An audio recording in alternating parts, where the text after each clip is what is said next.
I'm Carol from Move On Counselling, and I wanted to talk about post traumatic stress because it's often called a disorder, but I'm not really sure if it is actually a disorder. I see that, when we've been through really frightening circumstances where we actually think we might die, and that could be in a war situation, it could be in a car accident, it could be being diagnosed with cancer. Our brain obviously shuts down and it wants us to run away, and that whole event is quite damaging in some ways to our emotional health and makes changes within the brain.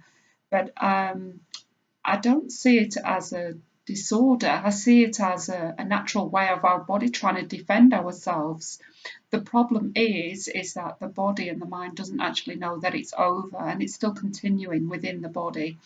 And what happens is people might get flashbacks or get severe anxiety and panic attacks, and that's because it feels like it's happening now. So on a conscious level, you know that it's not happening, you know that it's over, but it does make significant changes to our personality, and that's because you live in really in fight or flight or freeze response. So your brain is still firing off as if it's still happening, and it hasn't really understood that it's no longer, you're no longer in danger, but it's keeping you looking out and hyper vigilant and all those problems that we have when we believe we're in danger. So in some ways, we could possibly even say that it's a fairly natural thing to happen because these circumstances are life threatening. So, our bodies are trying to protect ourselves.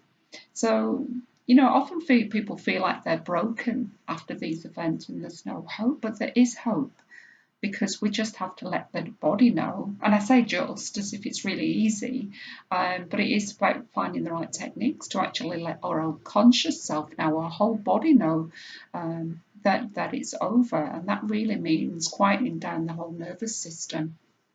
And we have to do this at the unconscious level. So our body believes what our mind richly imagines, and our mind is richly imagining that we are actually in grave danger.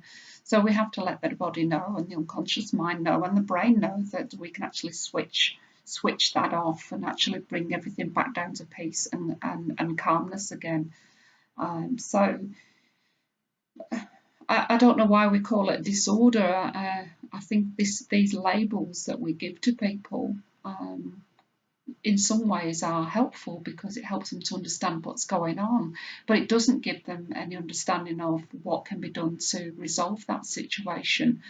And being given a label, sometimes you get written off, or you've got PTSD or broken. And I don't like to see that people are broken.